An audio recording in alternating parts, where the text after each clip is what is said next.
ఐటీలో ఎంట్రీ కావాలా? Trainee software engineer గా అజా కోడింగ్ ట్యూటర్ లో 2 వీక్స్ ట్రయల్ పీరియడ్ లో వెంటనే చేరండి. హాయ్ హలో నమస్తే వెల్కమ్ టు సుమన్ టీవీ. నేను మీ యాంకర్ పవన్. ఈరోజు మనతో ఒక బ్యూటిఫుల్ అని ప్రేరణ గారు ఉన్నారు. మరిన్ని నిమిషాలు ఆవిడని అడిగి తెలుసుకో. హలో అండి, ఎలా ఉన్నారు? బాగున్నాను, మీరు ఎలా ఉన్నారు? మస్తున్నా. ఇప్పుడే వచ్చి ఇంకా జోష్ లో ఉన్నా. నేను సడన్ గా షాక్, ఏంటి ఇప్పుడు మేక్ ఓవర్ చేశారా, సంథింగ్ చేంజ్ అయ్యారు కొంచెం బయటికి రాగానే అనిపించింది. బయటికి రాగానే అది లోపలే హెయిర్ కట్ చేసుకుందాం కదా, లోపల ఉన్నప్పుడే కొంచెం ఫైనల్స్ కి కొంచెం మేక్ ఓవర్ ఉండాలి అనేసి హెయిర్ కట్ చేసేసుకున్నా. అంటే మా హస్బెండ్ కి షార్ట్ హెయిర్ చాలా ఇష్టం. నేను ఎప్పుడు ప్రాజెక్ట్ కోసం హెయిర్ కట్ కాదు, లాంగ్ హెయిర్ ఉండాలి అనేసి నేను ఎప్పుడు నో అనేదాన్ని. కానీ ఫైనల్స్ లో నా హస్బెండ్ చూసినప్పుడు ఆయనకు సంతోషం అవ్వాలనేసి కట్ చేసేసుకున్నా. శ్రీపాద గారు రాలేదా? ఆయన కార్పొరేట్ కదండి, వర్కింగ్ డే ఇది. సో ఆయన రావాలనుకున్నారు, కానీ పని మీటింగ్లు అది ఇది. అంటే ఇప్పుడు ప్రెసెంట్ మీరు స్టార్టింగ్ చూసినప్పుడు బిగ్ బాస్ యష్మి గారు మీ ఫ్రెండ్, బట్ మీరు ఆవిడ కోసం స్టాండప్ తీసుకున్నా కానీ ఆవిడ కానీ కొన్నిసార్లు మేము బ్లేమ్ చేయడం కానీ మీకోసం స్టాండప్ తీసుకోవడం అవడం కానీ, అంటే మీకు ఎట్లా అనిపించింది? యాజ్ ఏ ఫ్రెండ్గా మీరు సపోర్ట్ చేసినా సరే కొంచెం బాధగా ఉంటుంది కదా, నా ఫ్రెండ్ కదా నేను సపోర్ట్ చేశాను, కొంచెం స్టాండప్ తీసుకున్నాను, బట్ మీ గురించి కొన్నిసార్లు ఇలా మాట్లాడడం కూడా, అంటే దీని గురించి అంటే ఏం చెప్తారు? యష్మి నేను యాక్చువల్లీ బిగ్ బాస్ లో ఫ్రెండ్స్ అయ్యాం. ఏదున్నా అంటే ఒక ప్రాజెక్ట్ చేసాం, దానిలో కొలీగ్స్ అంతే. కొలీగ్స్ తో మీకు ఎంత పరిచయం ఉంటుందో అంతే. బిగ్ బాస్ లో ఫ్రెండ్స్ అయ్యాం. నా సైడ్ నుంచి నేను ఆమెని గట్టి ఫ్రెండ్ లాగా తీసుకున్నా. సో ఆమె ఏం చేసినా, ఇప్పుడు మా ఫ్రెండ్స్, మా అక్క చెల్లి తమ్ముళ్ళు, మా పేరెంట్స్, వీళ్ళు ఏం చేసినా అది యాక్సెప్ట్ చేస్తాం కదండి. సో అలానే కొన్ని టైమ్స్ మాకు ఫైట్స్ జరిగాయి. ఆమె ఒపీనియన్స్ ఆమెకు ఉంటాయి, నా ఒపీనియన్స్ నాకు ఉంటాయి. ఆమె ఒపీనియన్స్ ఆమె కొన్ని టైమ్స్ ఎక్స్ప్రెస్ చేసింది. నేనేదో మహాన్ వ్యక్తి కాదు, ప్రతిదీ నాలో పర్ఫెక్ట్ అని లేదు. నేనేదో చేస్తే ఆమెకు నచ్చలేదు, ఆమె చెప్పుకుంది. అలా అనేసి నా గురించి ఒక్కటి నువ్వు బ్యాడ్గా చెప్పావు, లేకపోతే నా గురించి మంచి చెప్పట్లేదు అనేసి నేను వెంటనే నా ఫ్రెండ్షిప్ని మార్చేసుకోను కదా. ఫ్రెండ్ అన్నప్పుడు ఎంతైనా, ఎన్ని గొడవలైనా, ఎన్ని డిసగ్రిమెంట్స్ అయినా ఒప్పుకుంటాం, అది యాక్సెప్ట్ చేస్తాం. నేను మొత్తం సంతోషంగా ఉన్నాను అని కాదు, కానీ అర్థం చేసుకుంటా. ఓకే, నీకు నచ్చలేదు, నేనేమి చేయలేదు, నా చేతుల్లో లేదు. నాకయ్యేంత నేను మొత్తం నేను ఫ్రెండ్గా అర్థం చేసుకొని నీ కోసం ఉంటా అనేది నేను నా దాంట్లో ఉన్నా. దోశ గురించి కానీ దేని గురించి అంటే స్టార్టింగ్ లో మీరు ఎక్కువ ఏమి ఫైర్ అవ్వలేదు, సైలెంట్ గా ఉన్నారు. బట్ బిగ్ బాస్ కి వెళ్ళక ముందు ఇప్పుడు బయటకు వచ్చేసి విన్ అయ్యారు, ఆల్మోస్ట్ విన్ దాకా వచ్చారు మీరు. ఇప్పుడు గెలిపోవడంలోనే ఎవరికైనా సహజం, కానీ లాస్ట్ దాకా ఉన్నారు కాబట్టి ప్రయత్నం అది అప్రిషియేట్ చేయాలి కంపల్సరీగా. వెళ్ళక ముందు ఎలా అనిపించింది, వెళ్ళిన తర్వాత ఎలా అనిపిస్తుంది, బిగ్ బాస్కి వెళ్ళి వచ్చిన తర్వాత మీకు? నాకు యాక్చువల్లీ సేమ్ అనిపిస్తుందండి. నాకు మార్పు ఏమి పెద్దగా నేను అలాగా ఫీల్ అవ్వట్లేదు. ఎందుకంటే నేను ఏ మనిషిలా ఉన్నానో వెళ్లే ముందు అదే మనిషి బయటకు వచ్చింది. సో యాజ్ ప్రేరణ నేను అలానే ఉన్నా. కానీ నాకు ఇంకా దీనిది కంప్లీట్ పిక్చర్ తెలియదు, ఎందుకంటే నిన్నే వచ్చాను నేను. బట్ వచ్చి నా ఫ్రెండ్స్ నుంచి, లేకపోతే నా ఫ్యామిలీ నుంచి నాకు ఎంత తెలిసిందో, నా కోసం బయట జనాలు ఎలా నుంచున్నారు, నా కోసం ఎలా ఫైట్ చేశారు. నా తరపున నేను లోపల ఫైట్ చేసుకున్నా, కానీ నా తరపున బయట చాలా మంది ఫైట్ చేశారు, నా ఫ్యాన్స్ వాళ్ళందరూ. అది పిచ్చి ఫాలోయింగ్ అంటా అండి. అది ఇంకా నేను చూడలేదు, బట్ అది చూడాలి, వాళ్ళందరినీ మీట్ అవ్వాలి, థ్యాంక్ యూ చెప్పాలని చాలా ఉంది. దానికి నేను వెయిట్ చేస్తున్నా, ఇంకా త్వరలో కలుస్తా అని అనుకుంటున్నా. అంటే ఎంతమంది నెగిటివ్గా ఉన్నారు, గ్రూప్స్ బాగా ఫామ్ అయ్యారు అని కూడా ఉన్నాం. మీకు ఎవరు నెగిటివ్ అనిపించారు బిగ్ బాస్లో? ఇప్పుడు గ్రూప్స్ ఫార్మ్ అవుతున్నాయి, లేకపోతే గ్రూప్ గేమ్ అని చాలా మంది వచ్చి చెప్పారు. ఇలాంటి ప్లేస్లో ఈ గ్రూప్ గేమ్ అనడం చాలా ఈజీ. ఎందుకంటే ఇప్పుడు మీరు చూసారు, ఒక పాయింట్లో యష్మి నన్ను నామినేట్ చేయాలి అనుకుంది. నువ్వు ఒక ఫ్రెండ్, ఆమె చేయలేదు కానీ అనుకుంది. నువ్వు ఒక ఫ్రెండ్ని నువ్వు ఎలా నామినేట్ చేయాలి అనుకుంటావని ఆమెకు నామినేషన్స్ వచ్చాయి. అంటే ఒక పాయింట్లో వచ్చేసి ఫ్రెండ్షిప్కి నీకు వాల్యూ ఏంటి, ఫ్రెండ్షిప్కి నువ్వే ఇచ్చే మర్యాద ఏంటి అనేసి క్వశ్చన్ చేశారు. అదే అదే ఫ్రెండ్షిప్కి ఇచ్చిన రెస్పెక్ట్ని నువ్వు ఇచ్చావు, నువ్వు గ్రూప్ గేమ్ ఆడుతున్నావు అంటారు. సో అక్కడ ఆ హౌస్లో ఉన్నప్పుడు గ్రూప్ గేమ్ అనేది చాలా ఈజీ, కానీ ఫ్రెండ్షిప్ని దీంతో మిక్స్ చేసుకోవడం చాలా ఈజీ అయిపోతుంది. ఫ్రెండ్షిప్కి వేరే ప్లేస్ ఉంటుంది. నువ్వెంత నీకు ఒక మంచి బాండ్ ఉంటే కొంచెం ఏదైనా ప్రాబ్లం వస్తే బయట మాట్లాడుకోవడానికి ట్రై చేస్తారు. అది సాల్వ్ అయిపోయింది అనుకోండి, నామినేషన్ దాకా తీసుకొచ్చే ఇదే లేదు, ఆ పరిస్థితి రాదు. ఇక్కడ నేను మీతో గొడవ జరిగింది, నేను మీతో మాట్లాడాను, సార్ట్ అయిపోయింది. సార్ట్ అయ్యాక దీన్నే తీసుకెళ్ళి నామినేషన్లో పెడితే ఎలా ఉంటుంది?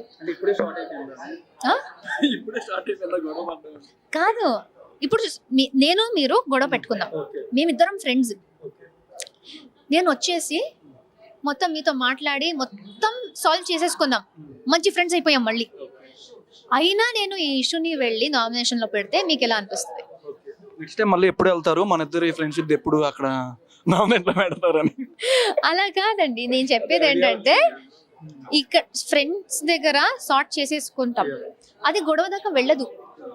ఎప్పుడు ఇక్కడ కూడా నేను బాగా కామ్గా ఎక్స్ప్లెయిన్ చేయడానికి చూస్తున్నప్పుడు కూడా మీరు అర్థం చేసుకోకపోతే అప్పుడు అది అక్కడ నామినేషన్ దాకా వెళ్ళి పెద్ద గొడవ అవుతుంది, అంతే.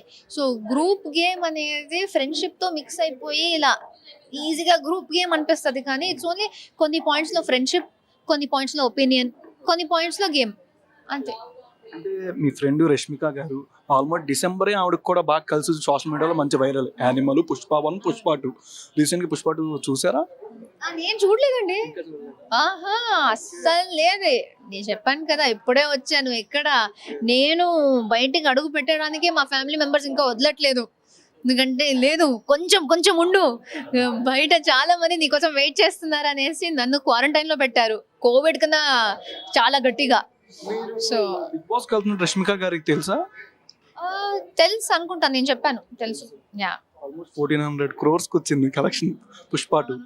ఆవిడ కలుస్తారా ఇప్పుడు బయటికి వచ్చారు కాబట్టి? ఎలాగైనా చూడాలి, చూడాలి. ఎందుకంటే ఆ అమ్మాయి ఇప్పుడు ఎలాంటి ప్రమోషన్లు, మూవీస్, ప్రాజెక్ట్స్ చేస్తుందంటే ఆమె కూడా తెలిసి ఉండదు ఎప్పుడు ఎక్కడ ఉంటది అనేసి. ఈ రోజు ఇక్కడ ఇప్పుడు పొద్దున ఇక్కడ ఉండొచ్చు, మధ్యాహ్నం వేరే సిటీలో ఉంటది. సో ఆవిడ షెడ్యూల్ ఎస్పెషల్లీ డిసెంబర్, ఇప్పుడు ప్రమోషన్ టైమ్స్, సక్సెస్ మీట్లు చాలా బిజీ ఉంటది. ఫోన్ కాల్ లేదు, text. Congratulations for being the winner అనేసి. ఇద్దరి మధ్య ఏదైనా ఫన్నీ మెమరీ మీ రూమ్ టైంలో, రూమ్మేట్స్ కాబట్టి ఫ్రెండ్స్, ఏదైనా ఫన్నీ మెమరీ? అదే నేను స్టేజ్ మీద కూడా ఒకసారి చెప్పాను. మేము మోడలింగ్ చేసే టైంలో మా షూట్స్ చాలా లేట్ అయ్యేది. అప్పుడు బండి వేసుకుని అండ్ షూటింగ్కి కావాల్సిన బట్టలంతా సూట్ కేసులో పెట్టుకుని, చిన్న స్కూటీ పెప్లో ముందు పెద్ద సూట్ కేసు పెట్టుకుని రాత్రి 2:30, 3 o'clockకి ఏదో 14-15 kilometers ట్రావెల్ చేసేవాళ్ళం. మధ్యలో సూట్ కేసు పడిపోతుంది, ఎత్తుకోవాలి, స్కూటీ మీద నుంచి పడిపోతుంది, ఎత్తుకోవాలి. ఒక్కసారి అయితే పడిపోయి ఆ జిప్ లాక్ చేయలేదనుకుంటా, బట్టలు మొత్తం బయట పడిపోయాయి. ఖాళీ రోడ్, దయ్యం తిరుగునట్టు ఉంది, అలాంటి ఇది. అక్కడ బట్టలు పడిపోయాయి, మొత్తం సర్దుకుని మళ్ళీ పెట్టుకుని చూసుకుంటూ వెళ్ళిపోయాం. అది డియర్ కామ్రేడ్ సినిమాలో అంత స్పీడ్ గా స్కూటీ తోలేస్తున్నారు అంతే అనుకోవచ్చు. So that is I think very funny memory. అంటే మీరు వీళ్ళు నిఖిల్ కాకుండా వినేది ఎవరు అనుకుంటున్నారు? లాస్ట్ మినిట్లో వైల్డ్ కార్డ్ ఎంట్రీస్ వచ్చారు, అప్పటిదాకా ఉన్న మీ మెంబర్స్ కానీ వైల్డ్ కార్డ్ ఎంట్రీస్లో ప్రీవియస్ కంటెస్టెంట్లు అందరూ వచ్చారు. ఎవరు అవుతారో అసలు మీకు ఎలా అనిపించింది? విన్ అవుతాం, లాస్ట్ దాకా వెళ్తామా మనం? ఇప్పుడు దాకా ఉన్న వీక్స్ కాకుండా నెక్స్ట్ వచ్చేదాకా. ఇప్పుడు నిఖిల్ అయ్యారు కాబట్టి నిఖిల్ అయ్యారు, లేకపోతే లాస్ట్ దాకా నేను కూడా అవుతాను అనే హోప్ ఉంది. గుడ్డి నమ్మకం కాదు, నేనే అవుతాను అని కాదు, కానీ అక్కడ ఉన్న టాప్ 5 members కొంచెం స్ట్రాంగే. వాళ్ళు గట్టిగానే చేశారు. గేమ్లు, ఎంటర్టైన్మెంట్, మాటలు అన్నీ స్ట్రాంగ్ ఉన్నాయి. సో ప్రతి ఒక్కరికి ఛాన్స్ ఉంది అని ఒక ఐడియా ఉంది. సో ఎవరు గెలిచినా షాక్ ఏం కాదు. సో ఆబ్వియస్లీ నాకు నేనే గెలుస్తాను అనే ఒక ఐడియా ఉండే, హోప్ ఉండే. చీఫ్ గెస్ట్ లో వచ్చిన వాళ్ళు మీకు బాగా ఫేవరెట్ ఎవరు బిగ్ బాస్? అరే మేము ఇప్పుడు లైక్ జస్ట్ ఫ్యూ ఇయర్స్ నుంచి యాక్టింగ్ చేస్తున్నాం, కానీ ఎప్పటి నుంచో నార్మల్ మిడిల్ క్లాస్ వాళ్ళలాగా ఇంట్లో కూర్చుని ప్రతి సినిమా చూస్తాం. మాకు ఎవరు వచ్చినా సూపర్ స్టారే. అండ్ నాకు హార్డ్ కోర్ ఫేవరెట్ అంటే మహేష్ బాబు గారు. బట్ రాలేదు. బట్ ఆయన ఫేవరెట్ అని ఒకరు ఉంటారు, కానీ స్టేజ్ మీద వచ్చే ప్రతి సెలబ్రిటీ కూడా అబ్బా ఏంటి వచ్చేసారు వాళ్ళు, మా కళ్ళ ముందే ఉన్నారు, అబ్బా అబ్బా అక్కడే ఉన్నారు. విజయ్ సేతుపతి గారు, ఉపేంద్ర గారు, రామ్ చరణ్ గారు, ఎవరు వచ్చినా అరే టీవీలో చూసే వ్యక్తులు మా కళ్ళ ముందు అక్కడే జస్ట్ నేను ఒక 10 steps వాక్ చేస్తే వాళ్ళు ఉంటారు. సో ఆ ఫీలింగే వేరే కదా. స్టార్స్ని స్క్రీన్లో చూసే స్టార్స్ని ముందు చూస్తే నేను ఏదో బిగ్ బాస్ చేశాను అనేసి అది వెళ్ళిపోదు ఎక్సైట్మెంట్.